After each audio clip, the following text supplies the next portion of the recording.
BNP সরকার যে সময় ক্ষমতায় আসে সে সময় আমাদের বিজিবির শক্তি বেড়ে যায়, সীমান্ত এলাকার গ্রামবাসী তারা পাহারা বসিয়েছে। আপনারা তো অন্তর্বর্তীকালীন সরকারের সময় সমস্ত সুযোগ সুবিধা ভোগ করে বিএনপিকে বিতর্কিত করার মিশন নিয়েছিলেন সংস্কার বিরোধী চাঁদাবাজ। বাংলাদেশের মাননীয় প্রধানমন্ত্রী এবং বাংলাদেশের মাননীয় প্রধানমন্ত্রীর বাবা শহীদ প্রেসিডেন্ট জিয়াউর রহমান, দেশনেত্রী বেগম খালেদা জিয়া, আমি মনে করি বিএনপি সবসময় আগ্রাসনের বিরুদ্ধে সোচ্চার ভাবে কথা বলেছে। বিএনপি সরকার যে সময় ক্ষমতায় আসে সে সময় আমাদের বিজিবির শক্তি বেড়ে যায়, সাহস বেড়ে যায়। আপনারা নিশ্চয়ই সামাজিক যোগাযোগ মাধ্যমে কয়েকটি ভিডিও দেখেছেন, সেখানে বিজিবির কয়েকজন সদস্য বলছে, তোমরা যদি গুলি চালাও আমরা চুরি করে বসে থাকবো না, আমরাও পাল্টা গুলি চালাবো। এছাড়া আরো অনেকগুলো ভিডিও দেখেছেন যেখানে গ্রামবাসী, সীমান্ত এলাকার গ্রামবাসী তারা পাহারা বসিয়েছে। অন্তর্বর্তীকালীন সরকারের সময়েও আমি বিজিবির বা ওই এলাকার মানুষের এই সাহসটা আমি দেখি নাই। এবং আওয়ামী লীগ 16 বছর কিভাবে ভারতের সাথে স্বামী স্ত্রীর সম্পর্ক তৈরি করেছিল, কিভাবে রাখি বন্ধনের সম্পর্ক তৈরি করেছিল, সে বিষয়ে আপনারা সবাই জানেন। স্বয়ং স্বৈর রানী শেখ হাসিনা নিজেই বলেছিল, ভারতকে যা দিয়েছি ভারত আজীবন মনে রাখবে। সেই মনে রাখার কারণেই শেখ হাসিনাকে, এই গণহত্যাকারীকে ভারতে আশ্রয় দেওয়া হয়েছে। আপনারা দেখেছেন যে সপ্তাহখানেক আগে বাংলাদেশ সরকারের মাননীয় প্রধানমন্ত্রীর একজন উপদেষ্টা তিনি ভারতে গিয়েছিলেন এবং সেখানে যাওয়ার পরে যে অনুষ্ঠানে তিনি যাবেন, বিমানবন্দরে নামার পরে তার পাসপোর্ট চেক করা হচ্ছে। প্রায় দীর্ঘ 2 ঘন্টা তাকে সেখানে বসিয়ে রাখা হয়েছিল। তার মানে ভারত আমাদেরকে কিভাবে, কোন চোখে দেখে এই ঘটনায় তার প্রমাণ করে। আর যারা বিএনপিকে বলতে চায় যে বিএনপি ভারতের সাথে তাল মিলিয়ে ভারতের সাথে ওয়াদা করে ক্ষমতা এসেছে, তারা কি এই ঘটনা দেখে তাদের অনুধাবন হয় না? বাংলাদেশে যদি আগ্রাসন, আধিপত্যবাদের শিকার কোন দল হয়ে থাকে সেই দলের নাম বিএনপি। এবং বিএনপি সবসময় সেই আগ্রাসনের বিরুদ্ধে কথা বলেছে। দেশনেত্রী বেগম খালেদা জিয়া তিনি যে ভাষায়, যেভাবে সবসময় প্রতিবাদ জানিয়ে গিয়েছিলেন, সেগুলো তো নতুন করে বলার কিছু নাই। সুতরাং যারা বিএনপিকে মুজিববাদের পথে হাঁটছে, যারা ভারতের সাথে চুক্তি করে ক্ষমতা এসেছে, এই সব ফালতু কথাবার্তা বলে, এদের মতন ফালতু আর টাউট রাজনীতিবিদ বাংলাদেশে আর কেউ আছে বলে আমার কাছে মনে হয় না। বিএনপিকে কখনোই ভারতের কাছে মাথা বিক্রি করে ক্ষমতায় আসতে হয়নি। সেই 11-এর সময় আপনারা জানেন, ওই সময় বলা হয়েছিল যদি তাদের কথা মেনে বা ভারতের কথা শুনে দেশ চালাতে চুক্তি করা হয়, সেক্ষেত্রে ক্ষমতায় বসিয়ে দেবে। সেই সময় বিএনপির পক্ষ থেকে কি বলেছিল? দেশ বিক্রি করে, মাথা নত করে আমরা ক্ষমতায় আসতে চাই না। আর শেখ হাসিনা কি করেছিল? দস্তখত করে সে ক্ষমতায় এসেছিল। প্রণব মুখার্জি তার বইয়ে স্পষ্ট ভাবে উল্লেখ করে গেছে কিভাবে সেই 2008 সালের 30 ডিসেম্বর আওয়ামী লীগ ক্ষমতায় এসেছিল। আওয়ামী লীগের যে 3 মেয়াদের বা 4 মেয়াদের ক্ষমতা, এই পুরো ক্ষমতাই ছিল অবৈধ। অনেকে বলে থাকে যে 9 সালের পরে যে 14 সাল পর্যন্ত ক্ষমতায় ছিল, এটা নাকি বৈধ ক্ষমতা। না, এইটা ভারতের সাথে চুক্তি করেই মূলত শেখ হাসিনা ক্ষমতায় বসেছিল।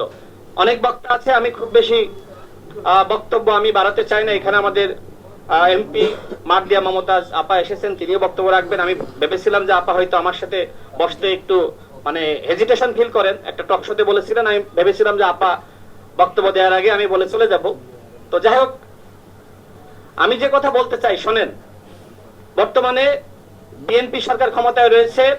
বিএনপি সরকারকে যদি আপনারা সবাই সহযোগিতা করেন, ইনশাআল্লাহ এই যে সীমান্তে যে পুশিনের ঘটনা ঘটছে, এই পুশিনের ঘটনা ঘটানো হচ্ছে পরিকল্পিতভাবে এই সরকারকে আনস্টেবল করার জন্য। এই সরকার চাইলে তো ভারতের সাথে অনেক বিষয়ে সম্মতি জ্ঞাপন করতে পারত। এই যে দেখেন, 3টা দেশের পক্ষ থেকে মাননীয় প্রধানমন্ত্রীকে আমন্ত্রণ জানানো হলো। তিনি কি পারতেন না সবার আগে ভারতে যেতে? পারতেন কিনা? তিনি গিয়েছেন, মালয়েশিয়া গিয়েছেন, এরপরে চীনে গিয়েছেন। এবং এই মালয়েশিয়া এবং চীনে যাওয়ার কারণেই আমার কাছে মনে হয় যে একটি গোষ্ঠী তারা খুবই ক্ষুব্ধ হয়েছে এবং এরপরে পুশিন ঘটিয়ে এবং সীমান্তে নানান ধরনের ঘটনা ঘটিয়ে সরকারকে বিব্রত করার পায়তারা করছে। এই ঘটনায় তো প্রমাণ করে যে বাংলাদেশে আধিপত্যবাদ এবং আগ্রাসন বিরোধী শক্তি বিএনপির থেকে দ্বিতীয় আর কেউ নাই। এর থেকে বড় উদাহরণ আর কি হতে পারে? মাননীয় প্রধানমন্ত্রী ভারতে না গিয়ে চীনে গিয়েছেন, মালয়েশিয়ায় গিয়েছেন, তারপরেও আপনারা বারবার সরকারকে বিতর্কিত করার চেষ্টা করেন। যারা সরকারকে বিতর্কিত করতে চান তারা কি ক্ষমতায় এসে দেশ চালাতে পারবেন? আপনারা তো অন্তর্বর্তীকালীন সরকারের সময় সমস্ত সুযোগ সুবিধা ভোগ করে বিএনপিকে বিতর্কিত করার মিশন নিয়েছিলেন, সংস্কার বিরোধী চাঁদাবাজ। এখন যে কথাগুলো বলছে সেই কথাগুলো তখন বলা হয়েছিল। জনগণকে আপনাদেরকে ক্ষমতা এনেছে, এদেশের জনগণ বোঝে না যে কারা দেশ চালাতে পারবে আর কারা দেশ চালাতে পারবে না। সুতরাং বিএনপি ভারতের সাথে হাত মিলিয়েছে, এই তকমাগুলো যারা দিতে চান তাদেরকে আমি হুঁশিয়ার এবং সাবধান করছি। বিএনপি সম্পর্কে বিভ্রান্তি যত সৃষ্টি করবেন আপনারা তলানিতে যাবেন। বরং এই সরকারকে সহযোগিতা করলে সংস্কার যে ম্যান্ডেট জাতীয় জুলাই সনদ বাস্তবায়িত হবে। আমি সর্বশেষ বলবো, এই যে তিনটা বিষয় আমাদের ভাইয়েরা প্রোগ্রাম করছে, এই তিনটা বিষয়ে আমাদের ঐক্যমত দরকার। আমাদের ভিতরে রাজনৈতিক কারণে মত পার্থক্য থাকবে, কিন্তু সীমান্ত হত্যা, ফেলানিকে যেভাবে কাটা তারের বেড়ায় ঝুলিয়ে রাখা হয়েছিল, এই ধরনের ঘটনা বাংলাদেশে আর ঘটুক সেটি আমরা চাই না। আমরা ভারতকে বলবো যে আপনাদের সাথে আমরা সম্পর্ক চাই, আমরা আওয়ামী লীগের মধ্যে সম্পর্ক চাই না, আমরা চাই মর্যাদার সম্পর্ক, সম্মানের সম্পর্ক।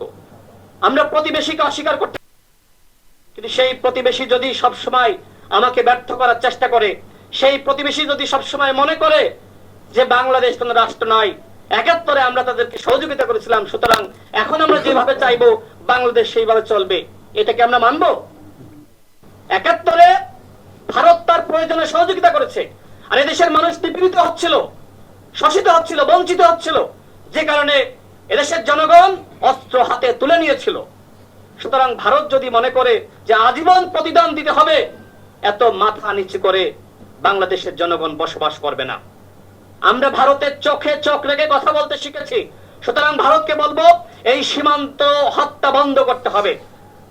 বাংলাদেশকে দুর্বল ভেবে যদি সীমান্তে আপনারা গুলি চালান, তাহলে কিন্তু আমাদের বিজেপি পাল্টা গুলি চালাবে, সেই হুঁশিয়ারি কিন্তু তারা উচ্চারণ করেছে। আর পুশিনের কোন ঘটনা মেনে নেওয়া হবে না। বাংলাদেশের জনগণ ইতিমধ্যে তারা কিন্তু সীমান্ত পাহারা দিচ্ছে। পুশিনের যদি আর ঘটনা আপনারা ঘটাইতে চান, সেক্ষেত্রে আমি বলবো যে সবার আগে শেখ হাসিনাকে, আর ওই শুভেন্দু অধিকারী তো বরিশালের মানুষ, আমি শুনেছি যে তার বংশ নাকি বরিশালের, তাহলে ওই শুভেন্দু অধিকারীকে কেন পুশিন করা হচ্ছে না? আর শেখ হাসিনা পালিয়ে রয়েছে, তাকে কেন পুশিন করা হচ্ছে না? পুশিন যদি এতই ভালো লাগে, বাংলাদেশি বলে পুশিন করেন, তাহলে শেখ হাসিনা তো বাংলাদেশি, আওয়ামী লীগের যারা পালিয়েছে ওরা বাংলাদেশি। সবার আগে শেখ হাসিনা এবং ওবায়দুল কাদেরকে পুশিন করেন, বাংলাদেশের জনগণ ব্যবস্থা নিবে। আর ভারতের সম্পর্ক আমি আগেই বলেছি, বাংলাদেশ ভারতের সম্পর্ক আমরা চাই, সেই সম্পর্ক নতজানি সম্পর্ক না, সেই সম্পর্ক হতে হবে মর্যাদার সম্পর্ক, সেই সম্পর্ক হতে হবে একে অপরকে সহযোগিতার সম্পর্ক। আজকে এখানে যারা উপস্থিত হয়েছেন, আমরা সবাই এই গণ অভ্যুত্থানের পক্ষের শক্তি। সুতরাং গণ অভ্যুত্থানের পক্ষের শক্তির মধ্যে যত বিষয়ে মত পার্থক্য থাকুক না কেন, কিন্তু এই তিনটা বিষয়ে গ্রিন পার্টি যে আয়োজন করেছে, সীমান্ত হত্যা, পুশিন এবং বাংলাদেশ ভারত সম্পর্ক মর্যাদার ভিত্তিতে হতে হবে, এই বিষয়ে আমরা ইনশাআল্লাহ একমত।